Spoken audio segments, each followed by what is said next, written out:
Om Swastiastu. Baik, kami dari kelompok 2 akan mempresentasikan mengenai konsultasi dan bantuan hukum. Selanjutnya kami akan memperkenalkan kelompok kami. Yang pertama itu ada Gede JJ, kemudian ada Kadek Dian Yunita, ada Komang Mila Triana, kemudian Kadek Bobi Reza Aryadana, dan saya sendiri Nyaman Ayu Pulasari Dewi. Baik, selanjutnya akan dilanjutkan oleh teman saya, yaitu mengenai materi. Baik, yang pertama saya akan menjelaskan mengenai pengertian. Yang pertama, ada pengertian konsultasi hukum. Konsultasi hukum adalah pelayanan jasa hukum berupa nasihat, penjelasan, informasi atau petunjuk kepada anggota masyarakat yang mempunyai permasalahan hukum untuk memecahkan masalah yang dihadapi sesuai dengan ketentuan peraturan perundang-undangan yang berlaku. Sedangkan konsultan hukum merupakan orang yang bertindak memberikan nasihat dan atau melaksanakan tugas non-litigasi dalam persidangan di muka pengadilan. Sedangkan konsultan hukum tidak dapat mewakili kliennya untuk menjadi seorang konsultan hukum. Tidak memiliki syarat tertentu asalkan berlatar belakang sarjana hukum dan memiliki pengalaman terspesifik atas bidang hukum tertentu. Secara harfiah, menjadi konsultan hukum wajib memiliki ketajaman analisa atas permasalahan hukum dan melakukan riset kaidah hukum. Jadi, sangat dituntut menguasai substansi hukum. Konsultan hukum diibaratkan sebagai rekan dan mitra hukum klien yang harus tahu perjalanan hukum klien. Biasanya konsultan hukum dibutuhkan setiap koperasi. Kemudian yang kedua yaitu bantuan hukum.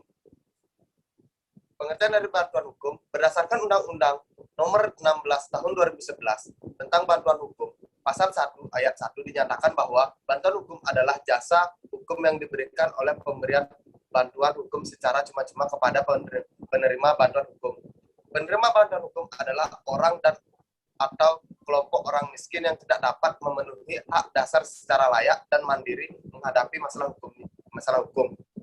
Bantuan hukum adalah pelayanan jasa hukum berupa pemberian bantuan melalui penasehat hukum dari lembaga bantuan hukum universitas atau lembaga bantuan hukum lainnya untuk memberikan pembelaan atas perkara yang dihadapi oleh anggota masyarakat yang kurang mampu yang ingin memperoleh keadilan dalam berperkara di pengadilan. Untuk moderator tolong next. Nah, kemudian saya akan menjelaskan tujuan konsultasi hukum dan bantuan hukum. Yang pertama, mewujudkan asas pemerataan kesempatan memperoleh keadilan bagi anggota masyarakat yang memerlukan. Kemudian yang kedua, memberi nasihat, penjelasan, informasi atau petunjuk kepada anggota masyarakat yang mempunyai permasalahan hukum. Yang ketiga, atau yang terakhir, membantu anggota masyarakat yang kurang mampu dalam memperoleh keadilan di pengadilan. Sekian pemaparan pengertian dan tujuan akan dilanjutkan oleh teman saya.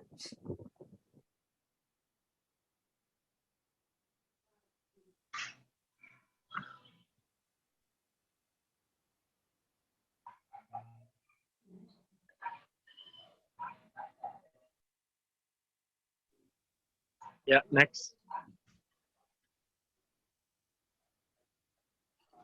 Baik, langsung saja di sini saya akan menjelaskan jenis-jenis konsultasi bantuan hukum. Yang pertama yaitu bantuan hukum konvensional, merupakan tanggung jawab moral maupun profesional para advokat, sifatnya individual, pasif, terbatas pada pendekatan formal atau legal, dan bentuk bantuan hukum berupa pendampingan dan pembelaan di pengadilan. Yang kedua yaitu bantuan hukum konstitusional, yang merupakan bantuan hukum untuk masyarakat miskin yang dilakukan dalam rangka usaha-usaha dan tujuan yang lebih luas dari sekedar pelayanan hukum di pengadilan. Yang ketiga yaitu bantuan hukum struktural. Dalam hal ini, bantuan hukum bukan merupakan sekedar pelembagaan pelayanan hukum untuk si miskin, tetapi merupakan sebuah gerakan dan rangkaian tindakan guna pembebasan masyarakat dari belenggu struktur politik, ekonomi, sosial, dan budaya yang syarat akan penindasan. Next.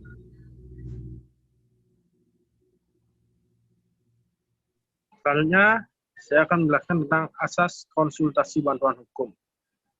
Asas konsultasi bantuan hukum yaitu ada satu, yaitu asas pemerataan, yang artinya pemberian konsultasi dan bantuan hukum yang menjangkau seluruh masyarakat miskin dan atau berpenghasilan rendah.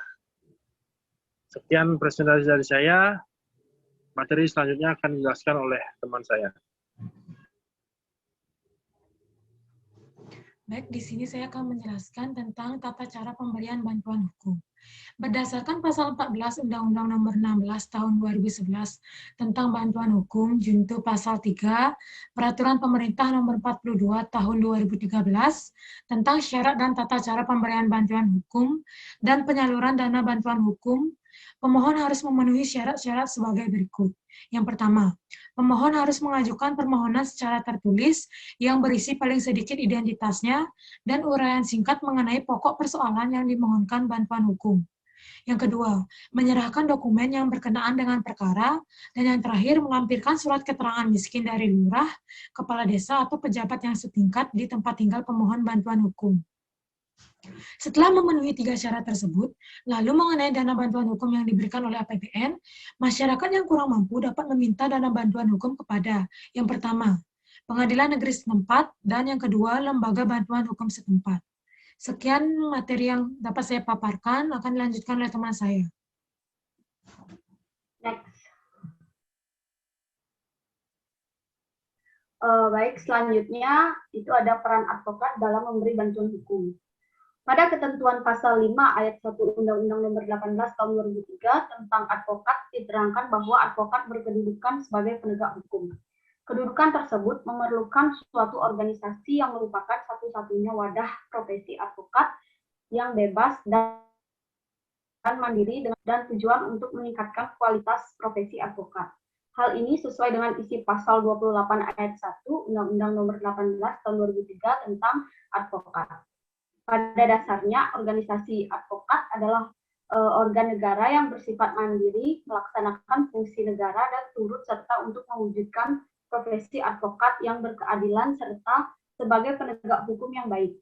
Dalam perspektif Islam dan hukum positif, advokat melakukan hal mulia, yakni memberikan bantuan hukum cuma-cuma kepada rakyat yang lemah dan tidak mampu. Next.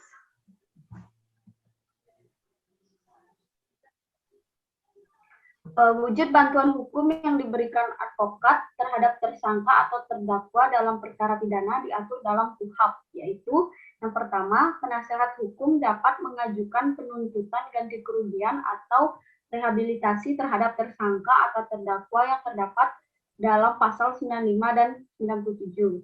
Penasehat hukum dapat mengajukan keberatan atas penahanan tersangka pada penyidik yang melakukan penahanan yang terdapat dalam pasal 123. Yang ketiga, penasehat hukum dapat mengikuti jalannya pemeriksaan terhadap tersangka oleh penyidik yang terdapat dalam pasal 115. Baik, selanjutnya akan dilanjutkan oleh teman saya. Baik, selanjutnya ialah penerima dan pemberi bantuan hukum. Menurut Undang-Undang Nomor 16 Tahun 2011 tentang bantuan hukum, pemberi bantuan hukum ialah lembaga bantuan hukum atau organisasi kemasyarakatan yang memberi layanan bantuan hukum berdasarkan undang-undang ini. Yang berhak memberi bantuan hukum ialah advokat atau pengacara atau penasihat hukum, baik bersifat perseorangan maupun yang tergabung dalam organisasi profesi penasihat hukum atau LBH atau biru-biru hukum yang sudah terdaftar pada Departemen Kehakiman atau pada Pengadilan Tinggi. Sedangkan menurut Undang-Undang Nomor 16 Tahun 2011 tentang bantuan hukum, penerima bantuan hukum adalah orang atau kelompok orang miskin. Selanjutnya,